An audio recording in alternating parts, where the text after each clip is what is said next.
Hi YouTubers! This video is to help you delete your video. And to clarify, there is no Creator Studio. There is no video manager.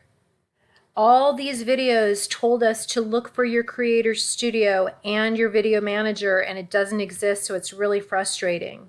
So you don't have to go to your channel to delete your videos. You need to go to YouTube Studio Beta. That's right.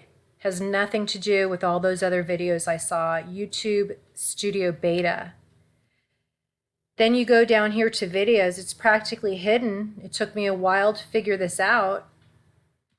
There's my videos right there. And then if you want to delete the video, you must click on the box, click those three circles, and there you go. That took me a while to figure it out, and I hope that reduces the time that you're spending looking for the other information on all those other videos.